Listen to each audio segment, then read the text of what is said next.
We are back here with our second crossover Thursday of the 2021 season as we talk to Locked On Chiefs next here on Locked On Ravens. You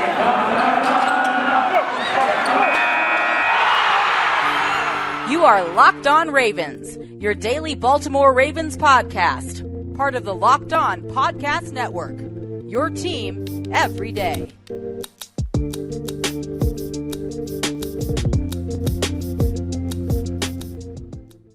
And we returned here with another episode of both Locked On Ravens and Locked On Chiefs. Kevin Ostrecker of Locked On Ravens here with Locked On Chiefs host Chris Clark. And Chris, this is a matchup that I think a lot of people are looking forward to between the Ravens and the Chiefs here in week 2. But to start off this episode, I think we should go back and look at week 1 for a bit because both the Ravens and the Chiefs had thrilling, phenomenal games. Now, one of the teams we cover here got off or finished that game on the winning side, the other on the losing side. But I do want to start with Kansas City here, going up against the division rival for the Ravens and the Cleveland Browns.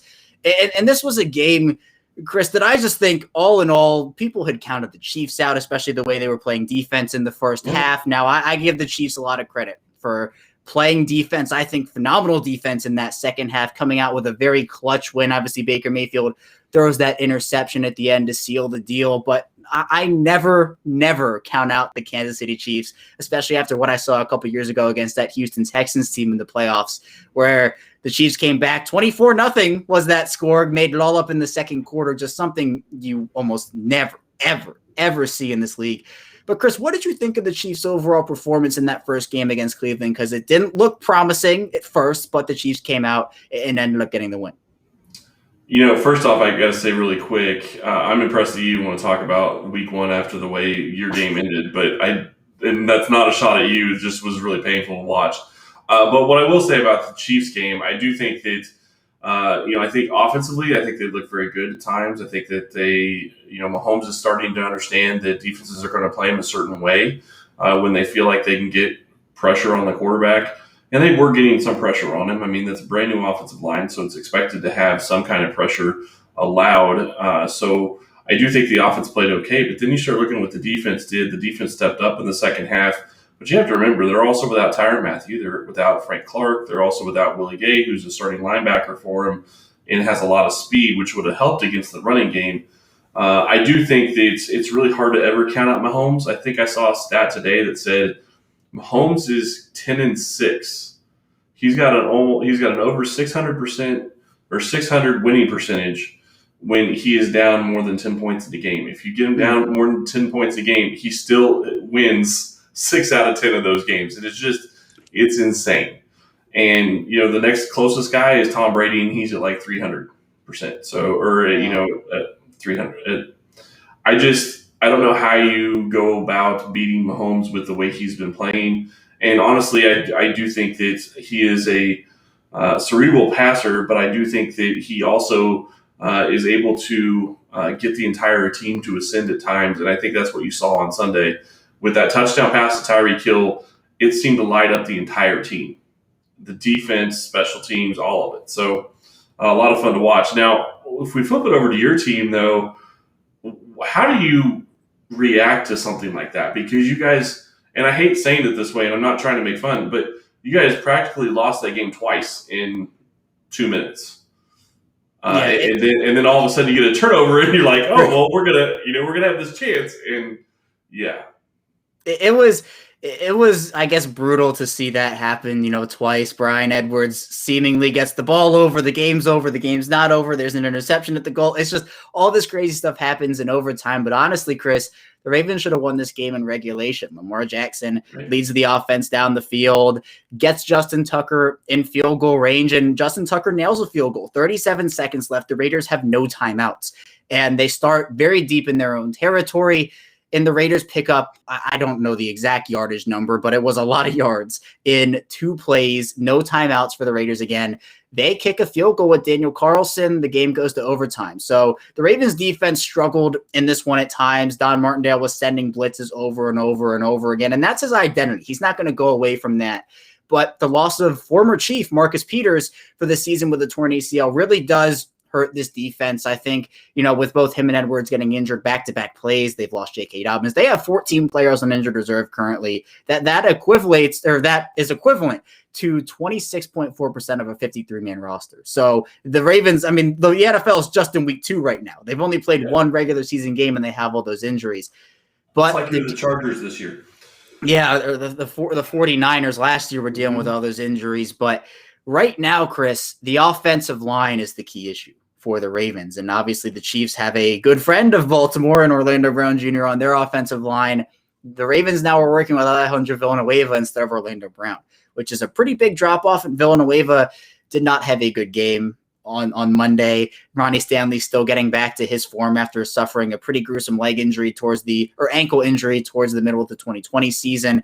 Bradley Bozeman played really well at center. His new position, Kevin Zeitler, a mixed bag, but Lamar Jackson just did not have time to throw in this one, did not have time to think. He did have a couple of fumbles, which he will need to clean up on. Those were big ones that led to Raider points, but the Ravens went up 14-0 early in this game, and it seemed like they were kind of forcing the ball to be thrown a bit. The Ravens are a run team. They have established the run and have been a very historical rushing offense, but with Dobbins gone, with Edwards gone, with Hill gone, they've had to rely on players who have not been on their offense. They've lost every carry, yard, and touchdown from players who were in their offense in 2020. They're going with a completely new running back room this season.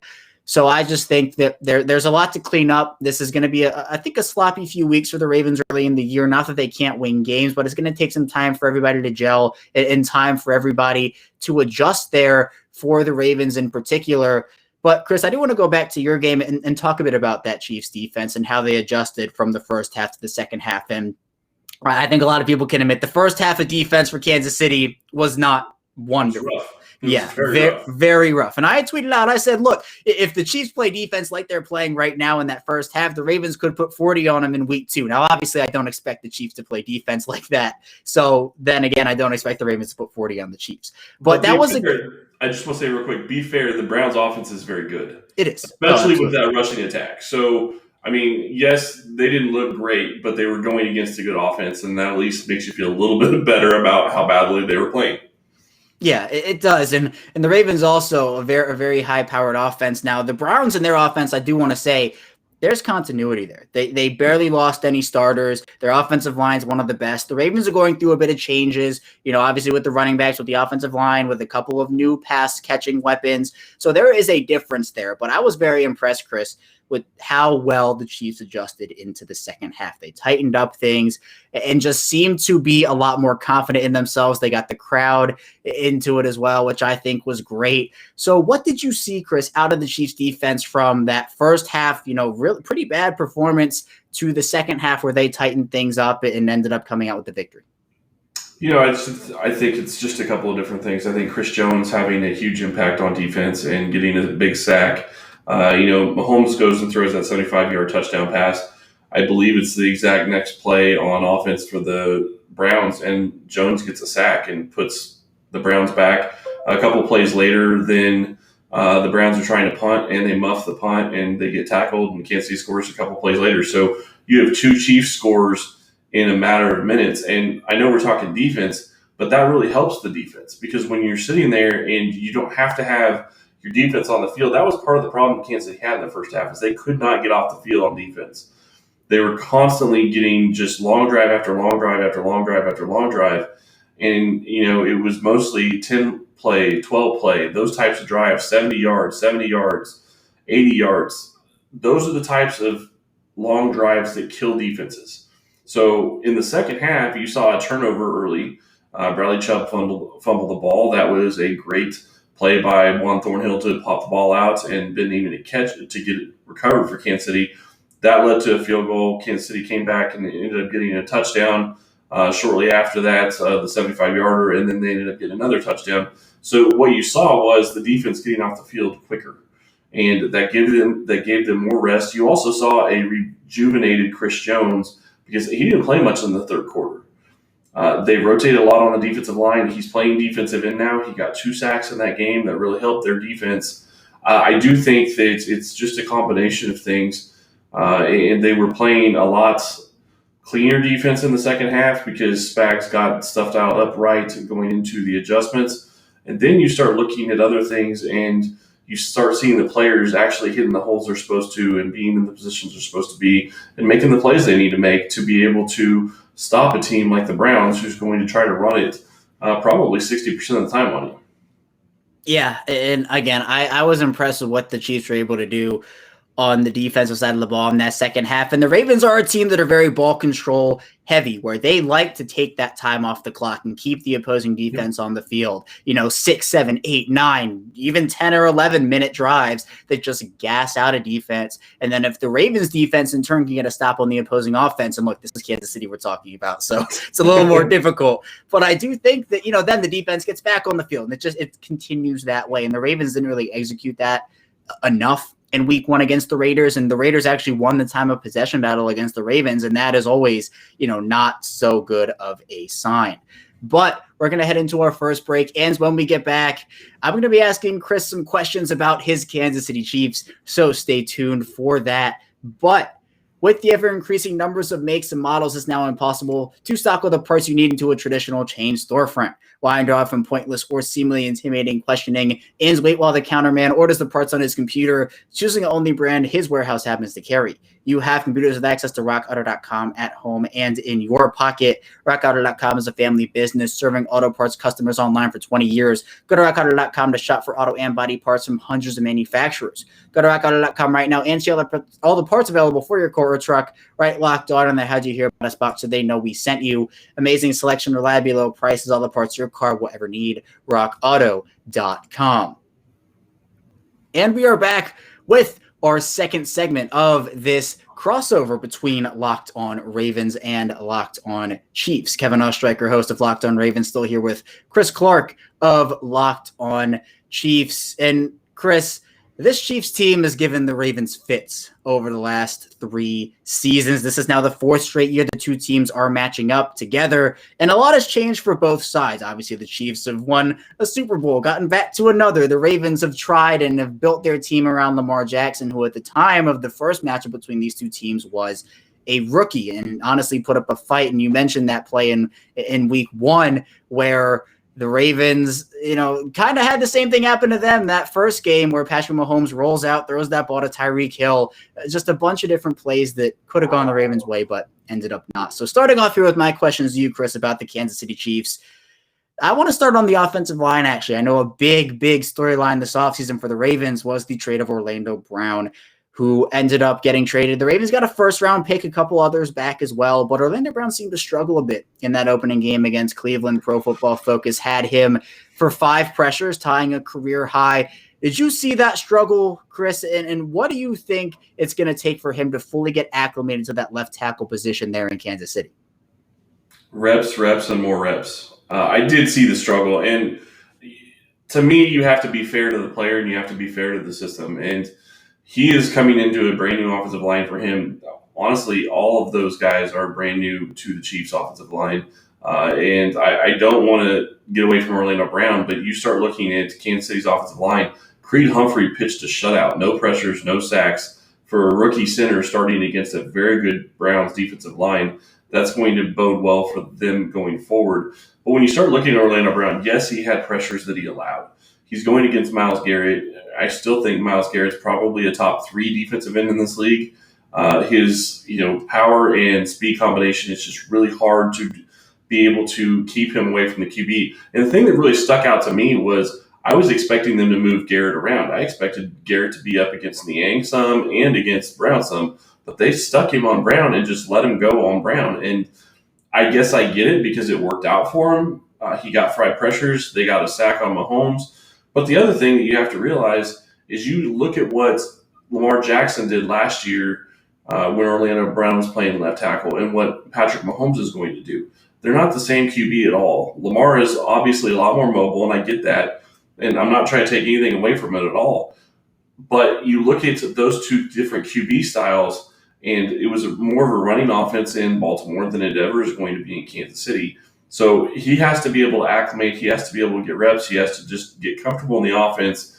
And honestly, and I hate saying that word, but the other part of it is he needs to get to a point where he knows where he needs to be in his drops.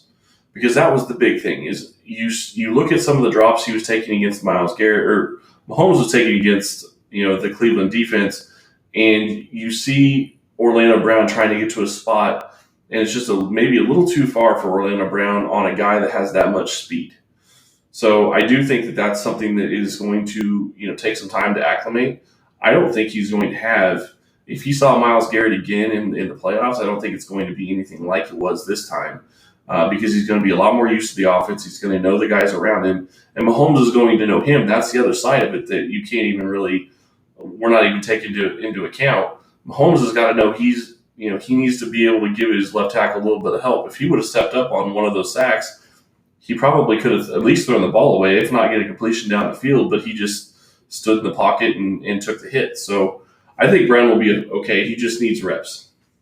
Yeah, and this is nothing new, I guess, to Ravens fans because Brown had started slow in a couple years in a Baltimore uniform. So he does need a bit of time. I think that is one of the things that will do him well. And, we're talking here in Baltimore about Alejandro Villanueva and his struggles at right tackle. And, I think reps will do him some good things as well. Now, Villanueva is completely moving over to the right side, and he hasn't had a lot of experience doing that, whereas Brown did have the season, or most of it, at left tackle with the Ravens. But I do think with the reps, Brown will get better. There's a reason that Brown played extremely well for the Ravens at left tackle as well as right tackle. He's a very versatile player overall. But Chris, I want to move over to the defensive side of the ball quickly and talk about Chris Jones because just what a player. He has been when he has been about to hit the market every single time, it's been, all right, can the Ravens get Chris Jones? What can the Ravens do to get, because he has been my dream free agent target for the Ravens for years now. To this day, if someone asked me, who are like the top 5 players who could do well on the Ravens and who fit this team, who you would want on the Ravens, Chris Jones is there every single time. So how would the Ravens do in stopping Chris Jones with their offensive line now? What you saw in week 1 based off what you watched against the Raiders and their struggles there, do you think this is a game that Chris Jones can really feast on a Ravens offensive line that is still kind of putting it together? Or do you think that the Ravens can put together a game plan to kind of neutralize him? I'd say it's going to depend on a lot on who his running mate is. If Frank Clark is able to play, I do think that's going to help. I also think the thing that I was really surprised about Myles Garrett is that he didn't move one from side to side. Kansas City will move Jones and Frank Clark around. They will move their defensive ends around. They don't have to play on a certain side of the field. So I do think that helps. And I think that will put Jones against Villanueva in certain situations, which I honestly love that matchup for Kansas City. I can't imagine you'd be very excited about it. From a Baltimore perspective, just because Jones's power and speed are going to be trouble for just about anybody. And Conklin is a very good right tackle. He made him look foolish on one of his sacks against the Browns. His jump was just amazing. And I will say, you look at him changing into a defensive end from defensive tackle. I am very impressed with his transition so far because I was expecting a guy that wasn't going to necessarily be able to stand up like he has. The big question I'm going to have with Chris Jones is going to be, we know he can get after the passer, and that's very important. But can he be a guy like Frank Clark who shuts down his side of the field when they're trying to run at him? Because that is insanely important that a lot of people don't give defensive ends credit for. If you can shut down the side of the field, that shuts down running lanes, that stops the running game. That's a big help. And if he can do that, then that's going to be very beneficial for them. Yeah, I agree. And Jones is just especially against the Ravens. Yeah, just a matchup nightmare all over the field because you mentioned it. Kansas City can move him around and put him in different situations to be successful based off of who's struggling on the Ravens offensive line, who's doing well on the Ravens offensive line. So it's all matchups. And they still play with DT some too. So, they can play him anywhere. Yeah, his versatility is off the charts. But, Chris, I do want to move back to offense. We're kind of going offense, defense, offense. But there's no doubt in anybody's mind that Kansas City's offense is one of the most high-powered in the NFL. And part of that has to do with Patrick Mahomes and his ability to create time for himself, whether it's just a step or two, shifting away from the pressure or just rolling out altogether. Now, Baltimore's defense is one that loves to blitz. And Patrick Mahomes eats the blitz. He picks it apart. The Ravens, a key for me is the Ravens have to generate pressure without blitzing. But have you seen anything from Patrick Mahomes? We can talk about week 1. We can talk about what he did in the Baltimore game last year. Because in that game, for example, Patrick Queen had his worst game as a pro because he just got Patrick Mahomes, Eric Bieniemy, Andy Reid picked apart that defense. So how can the Ravens make Patrick Mahomes a bit uncomfortable in that pocket on defense and maybe force him into making a couple mistakes? The big thing with beating Patrick is you have to confuse him. And that's the thing that is so hard. It's just one of the things that's always impressed me. Like, don't get me wrong, he has the physical talent. He's always had the physical talent, but his brain just puts him on a whole nother level at times. The way he knows the game, the way he knows what defenses are trying to do, you have to be able to confuse him. You have to give him a look he doesn't realize or he doesn't recognize, and you have to send pressure from somewhere he's not expecting it. And you have to be able to do that and not let somebody else get open downfield. Now, the key for that is you have to be able to play sound defense on the back end, and you have to be able to rush forward. Baltimore could be a team that could do that. They're going to be missing Marcus Peters, so that's really going to hurt them. But you're in a situation where Kansas City played a Cleveland team who hardly ever blitzed Mahomes. So he was basically dinking and dunking down the field a couple of the different drives. So he's getting ready for that type of defense. So I think Baltimore stays true to what they do and they blitz him. I just don't know if it's going to work out well for him unless they're able to disguise blitzes that he's not going to expect coming from the left side and he's expecting it from the right, or vice versa. Or you send a corner, you send a safety at different times. So I think that's what you have to do is you have to keep mixing things up and you have to do stuff that you haven't done before, because even if you did it 2 years ago or 3 years ago, he's watching film from previous games. That's the thing that just is insane to me. He is such a football junkie. It's awesome. Yeah, and Mahomes does have one of the highest football IQs, I think, in the NFL. And there are a lot of guys who do.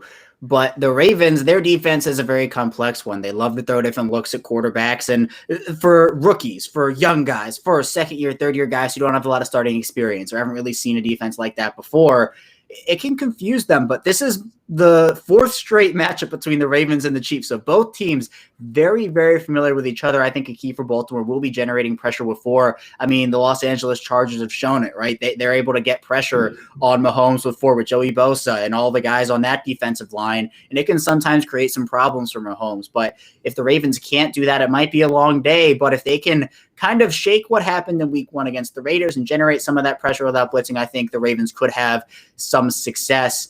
But we're going to head it into our final break now. And when we get back, we're going to flip this and Chris is going to ask me some questions about the Baltimore Ravens. So stay tuned for that.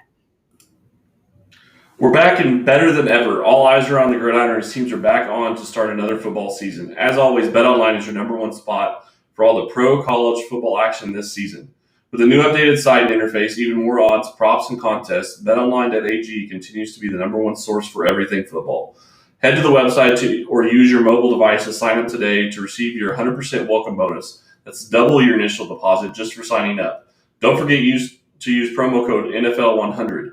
From football, basketball, boxing, right to your favorite Vegas casino games, don't wait to take advantage of the amazing offers available for the 2021 season. BetOnline, the fastest, easiest way to bet all of your favorite sports. BetOnline, your online sportsbook experts.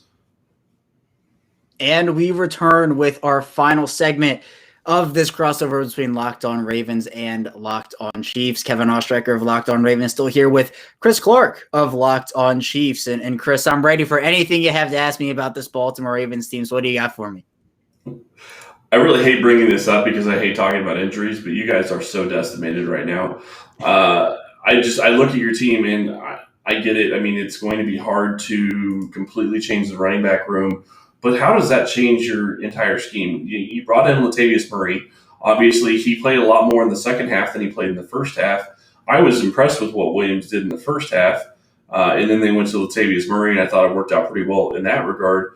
But Baltimore still likes really running the ball. So you're going to have a running game of some sort. And you're down to, your fourth-string running back at this point, fifth-string running back? How's that going to work out for Baltimore? How do you feel about that? Yeah, Chris, it's an adjustment period. I mean, as I've talked about before on many different shows, Baltimore has lost every carry, every yard, every touchdown from a player who was on their roster at the running back position in 2020. There's no more J.K. Dobbins, no more Gus Edwards, no Justice Hill. Mark Ingram is now in Houston. So they're working with an entirely new running back group. Tyson Williams is now the head of that backfield, and he has only had one game in an NFL uniform. He was on the Ravens practice squad last season. He played pretty well, though he did have a fumble, which actually went out of bounds, really didn't have any impact on a play. And he got pretty much benched for the rest of the game, for most of the game after that. Latavius Murray, you mentioned, 10 carries for 28 yards against the Raiders, so only a 2.8 yards per carry average. Did have a nice 8-yard touchdown. But it seems like the Ravens, they're just getting used to everything right now, because with the running backs who were injured, Tyree Phillips, who was the starting left guard for the Ravens, he's on injured reserve. The Ravens at this point haven't put out anything about how serious it is, but it looked bad. He couldn't put any weight on his leg. He had to be carted off the field. So it looks like he might be done for a very long time, if not the season. So they're just adjusting to everything. Obviously, Ronnie Stanley's still coming back. And what does that do for the Ravens scheme? Well, I think it's going to have them throw the football a bit more, especially as they're adjusting. But in my opinion, they can't move away too much from what their identity has been. The Ravens have been one of the top rushing offenses in the entire NFL over the past couple of years. And yes, a lot of that does have to do with the running back talent, with Edwards, with Dobbins, what Mark Ingram was able to do. But Lamar Jackson is a threat every time to either throw the ball or run it. And they've done a lot over the years, whether it's been with RPOs, with play action, with option plays. They do a lot of different stuff in their offense. But maybe this does mean Lamar Jackson has to throw the ball 2%, 3% more, or the Ravens are going to ask Lamar Jackson to run it a bit more himself. Because with Gus Edwards, you're losing consistency, and I mean really good consistency. Edwards has never averaged below 5 yards a carry in each of his first 3 years in the NFL. He almost never loses yards. So to see Latavius Murray get stuffed on a 4th and 1 against the Raiders on Monday night was a bit of a different thing for a lot of Ravens faithful out there. So the scheme in general, the Ravens were going to open up their playbook a bit. And I think the passing offense was going to take more of a front seat as opposed to what they have been doing in that regard over recent seasons. But I think the Ravens can't stray too far from what they have done that has got them so far and made them so successful, which is the running game. So I think that will still be really prevalent, but the passing offense might have to produce a bit more, especially with those injuries to running backs. Yeah, and I think the thing that really stuck out to me was you look at the Raiders defense that really struggled last year at times throughout the entire year, and then to see what the Ravens were struggling with at different times, I was just really impressed, or actually disappointed, I guess is what I really should say, with the Ravens offensive line at times, because the Raiders didn't really have much pressure at all last year, and then they let pressure on Lamar Jackson semi-regularly. So I do think that that's going to be something to watch, although Kansas City's not good at getting pressure right now on the QB, so that might actually be working out into your favor. My next question is going to I'm going to flip over to the defensive side of the ball. When you start looking at this Ravens team, the Ravens of the past were all about defense. And I'm not going to say they've gotten away from it, because I think that they still have a good defensive unit, but losing Marcus Peters is really going to hurt. How do you stop Travis Kelce and Tyreek Hill if you're a Ravens defense? Because that's going to be the key to them having a chance to win this game. Yeah, and that's a question, Chris, that the Ravens have been trying to answer for a long time now, because those two players, plus Patrick Mahomes, plus everything else that Andy Reid, Eric Bieniemy brings to this team, I mean, the Chiefs' offense is so deadly. And in terms of Hill and Kelce, you're probably going to want to put somebody on Hill who can match up with him from a physical perspective. So probably one of your fast, maybe it's Anthony Averett who runs a 4.36. Now, obviously, that's not Tyreek Hill speed, but you have to do something, Right. You do what you have. You use what you have. Exactly. So, sending help over the top, making sure that the Ravens aren't getting beat by anything deep. The Ravens play off coverage more than I think some people would like them to, because they don't like giving up the big play. They're a bend, don't break defense. So for the Chiefs, what they've done in recent years is they've taken the short stuff that the Ravens have given them. They'll throw those 9-yard completions to Travis Kelce that he'll turn into 15, 16-yard gains, right? Mahomes will move around in the pocket for a bit and find Tyreek Hill. So for those two players with Hill, I just think sending help over the top, making sure he's not beating you deep, because he's a threat to do that on every single play. For Kelce, though, he has been a problem, and I mean, so has Hill, but Kelce has been someone the Ravens have been trying to stop for years. Patrick Queen had a very rough game against Kansas City last season. Kelce has done some damage in previous years as well. So just, again, getting the help and making the Chiefs beat them somewhere else, whether it's Mecole Hardman, is it Byron Pringle? Can they make the Chiefs throw the ball elsewhere? Because, I am completely okay if the Ravens are shutting down Hill and shutting down Kelce, but, they're not paying as much attention elsewhere, and that's where the Ravens get beat. But if the Ravens know where the ball is going, which is, the two preferred targets of Hill and Kelsey, and they're still getting beat constantly. Then it becomes, they're keying in on it so much and they're still getting beat. What is the issue? So sending help on those guys, making sure they don't get comfortable, chipping Kelsey at the line if that's what they have to do, making sure that he doesn't get to where he needs to go. For Hill, pushing him off the line a bit if they can.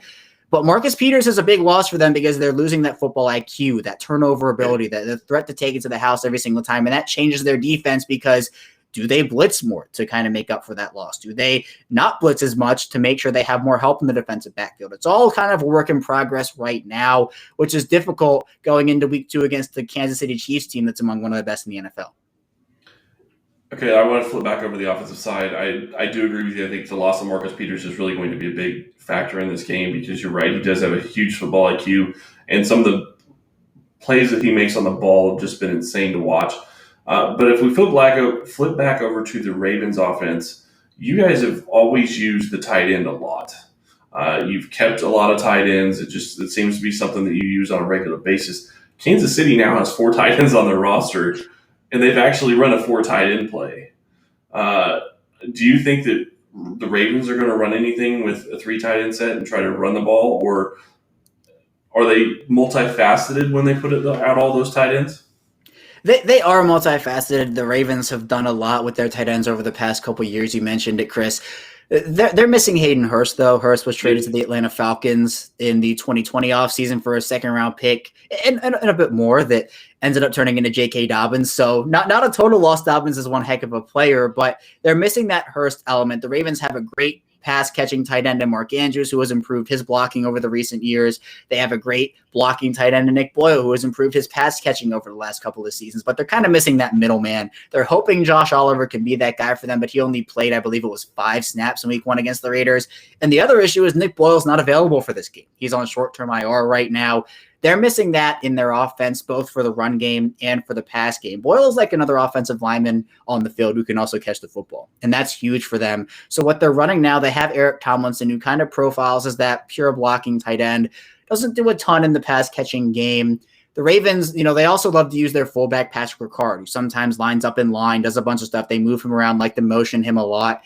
So they have experience working with 3 tight ends and a fullback, those heavy sets where they're bringing a 6th offensive lineman.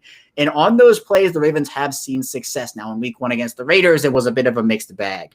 But I think now with that game under their belt, they now have a better understanding of, hey, this is what we can do right now with the players who are out, and this is what we can't do. And, sometimes it's just a matter of what personnel you have available to you. And I mentioned the Ravens have 14 players into reserve right now, so they're working with a couple pieces they have to get familiar with the offense and caught up to speed. So the Ravens, they can throw the football on those 3 tight end sets, and Oliver is a very athletic tight end coming out of San Jose State. Has kind of had some injuries throughout his career over the first 2 seasons. But overall, I think the Ravens can do some stuff both in the run and the pass game with 3 tight end sets. It's just a matter of how confident are they in running those right now with the new pieces. And I just think it'll be fascinating to see if Andy Reid's the first, the coach that throws a 4 tight end set at the Ravens, because I'm just so used to the Ravens having all the tight ends on the field. And Kansas City only have 1 or 2. Last quick question, Sammy Watkins, new addition this year. What have you seen from him so far? I understand, first game, he did have a couple of catches, but what have you seen so far? Yeah, Watkins led the Ravens, 4 receptions for 96 yards in week 1 against the Raiders. He's the veteran in that room, and he's not an old guy by any means, but they brought him in to, I think, be a calming, steady presence. There's certain stuff that veteran receivers can do that young guys just don't have a grasp on yet at the NFL level, working back to quarterbacks when they're in trouble, finding holes in a defense at the NFL level as opposed to college. So Watkins gives them an element of a deep speed guy. He's not just that, though. They can play him on the outside. They can put him in the slot if they want to. But he's someone who I think complements what the Ravens want to do on offense. And he's bought in. That's another thing that I think is huge, because I think we've seen sometimes, right, the Ravens last year, or I guess it was this offseason, with T.Y. Hilton and Juju Smith-Schuster, guys who the Ravens were interested in. They end up going back to their old teams.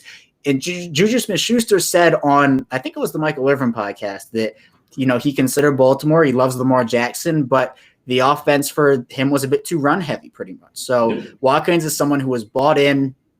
He has had issues with drops in the past. Obviously, injuries can be a key thing with him as well. He missed some time in training camp. But when he's healthy and on the field, I think people severely underestimate what he can still do. He has been a very successful NFL wide receiver for a long time. He's had a couple of stops along the way, definitely, but he is someone who I'm very excited about to see what he can do next to Marquise Brown. When Rashad Bateman comes back, those guys all together, it gives Lamar Jackson a plethora of guys. And Jackson and Watkins actually have established some pretty good chemistry early on. That deep ball that Jackson and Watkins connected on late in that game against the Raiders was very encouraging. So I think Watkins is going to be able to do a lot this season, and maybe he'll be in for a revenge game against his former team. Who knows? Yeah, and that's the key. I think one of the keys to this game is can Watkins have a revenge game against his Chiefs team. Let's go ahead and get into some score predictions. How are you seeing this game play out? Yeah, Chris, I'll be honest with you. There are a couple streaks here. Obviously, the Ravens and their 3-game losing streak against the Chiefs. And the other one, which is I've picked the Ravens every single time I've been on this crossover with you. So one of these streaks might have to end. Honestly, unfortunately for the Ravens, I think it will be my streak of picking the Ravens to win. I'm picking the Chiefs here. That doesn't mean the Ravens can't win. I think they're going to be in this game, but I had the Ravens winning this one before the injuries. I thought that they were finally going to be able to get over that hump of beating Kansas City. The Ravens, Lamar Jackson and the Ravens in general, they think the Chiefs are their kryptonite. So, and it's true because they just haven't been able to put the blueprint together. But the Ravens are going through a bunch of stuff right now with finding new pieces, getting everybody acclimated to their offense, to their defense. They went through those struggles in week 1 against the Raiders, who, I think if you ask anybody, the Chiefs are a better team than the Raiders. So, credit to Las Vegas and what they were able to do. But the Chiefs, with their defense, if they play the way they did in the second half, and plus getting Tyrann Mathieu and Frank Clark back and others, if that's the case, for me, it'll be tough to see the Ravens coming out with a victory. I think the keys in this one, obviously, the Ravens have to do a better job protecting Lamar Jackson. They have to generate pressure on Patrick Mahomes on defense and make him confused, as you talked about. But this will be a close one, I think. I'm going 33-30 Chiefs. I think that this is a game that maybe the Chiefs jump out to a big lead. The Ravens could come back and kind of score some points, or it could be the other way around where the Ravens score a quick touchdown and the Chiefs make their comeback. But I just can't pick the Ravens in this one because of what they're going through. I don't think 0-2 for the Ravens is the end of the year by any stretch. They definitely have a lot of time to make up that ground if that is the case, and there's certainly a chance the Ravens do end up pulling out a victory. But for now, I think Kansas City comes out on top. Again, I'll say 33-30. Chris, I want to ask you, though, about your final score prediction. How are you feeling about this one? It's the Ravens. It's the 4th time we're playing them in the past couple of seasons with Holmes as the QB, so I do think that plays into things. I do think the Ravens are a very good team. I will say I do think Kansas City ends up winning this game, and it's not necessarily because of maybe Kansas City. I think you are right. I think the Ravens are going through a lot of injuries, and the NFL is not doing the Ravens any favors. They had them playing on Monday Night Football in Las Vegas and having to travel across the country to play on Sunday night the next week. So, they're losing a day there, plus they're having to travel, so that's not going to help. And then you have the injuries. And I think Kansas City in this situation, as long as they stay healthy throughout this week, I think they're going to be in a good situation because it sounds like they should be able to get Tyrann Mathieu back. He will be back this week. It sounds like it's possible Frank Clark is back. Willie Gay won't be back, but he's not going to be back until after at least week 3. So if you're basically going into this game with full health, I think you have to be very excited as a Chiefs team. I think you are in a very good spot. And yes, you're traveling to Baltimore, which is a hard place to play, especially with fans there. But I do think this is going to be a game where Kansas City's offense is going to get going again. The question is are they going to get going because they hit big plays because Baltimore blitzes them? Or are they going to, just do methodical drives like they had to do against the Browns a couple of different times? I'm not sure which way that goes right now. I know what the Ravens do usually, and it's blitz. But if you do that against Mahomes, I don't think that they've gotten home enough to where they should continue to blitz. But they seem to like blitzing, so we'll see how that works out for them. I'm going to go probably 35-24 Kansas City, although I could see easily being closer than that, maybe 35-31. It's really just going to depend late in the game.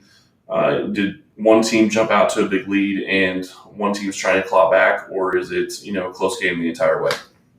Yeah, and the Chiefs have had a couple of these games against the Ravens where they've had a huge quarter, and that's kind of been the Ravens' undoing, where they just don't have enough to get back in the game, or they're giving up a huge fourth quarter. So it's stuff really, like that. Yeah, it is. And the thing that's key, and I think I saw this a couple different places, and I really agree with it. One of the keys for Kansas City is you have to play almost a perfect game to beat them.